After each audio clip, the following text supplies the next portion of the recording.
xaaladda abaareed ee ka jirta degmada Garadag ee galbeedka gobolka Sanaag iyo deegaanada hoostaga waa mid maalin kasta sii adkaanaysa. Halkani waa kaam ay isugu soo urureen qoysas aad u badan iyo xoolahoodii ay lahaayeen dhammaan baabisay abaartan baani. Kaamkan ayaa wuxuu galbeed ka xigaa degmada Garadag ee galbeedka gobolka Sanaag masaafo dhan 8 kiiloomitir waxaana uu ku yaalaa meesha ay ka socoto wadada dheer ee isku xidhi doonta magaalada Burco iyo Ceeri Gaabo. Dadkan qaxoontiga ah ayaa dhamaantood ka codsaday xukuumadda Soomaaliland inay la soo gaadho wixii karaamkooda waana kuwan iyagoo ka hadlaya arinta abaareed ee haleeshay.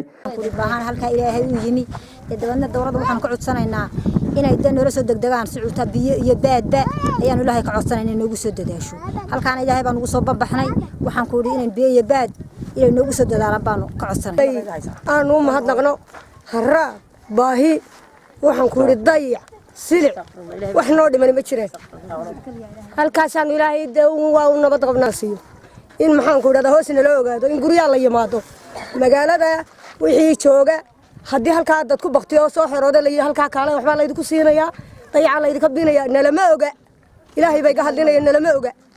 3 bilood ayaa qofkii isagoo qatan oo aan dab shidan ayaa yaabanahay Ilaahay yaan u baahanay xanuun iyo gaajo iyo baahi iyo bisaar raxmaan nooga bandhiyo abaar Ilaahay baa naga reeba bidaadan ma reebi karo eelkiisa hawshayadaan qabnaa waayahayagaan qabnaa yaa Ilaahay baan hoos joognaa awladda iyo hay'adaha ayaan uga baahanahay waxtar inay nala soo gaaraan degdeg ah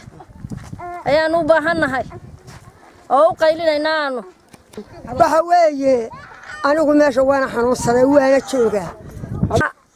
abaartu soo saameysay xooli ka baxeen isoobarka ku soo hoyatay Ilaahay hay'adaha iyo dawladda iyo waxa la wixii waxtar u baahan waxaan doonaynaa in la gacan qabto in maxay tahay nala soo degdego biyo baad wixii la heli karo naloo keeno maxay tahay hay'aduhu ka soo garab galaan maxay tahay aad baan u baahanahay nala soo dadaalo ومحمد آدم جامع تلفزيون كعالمي Star Garadag.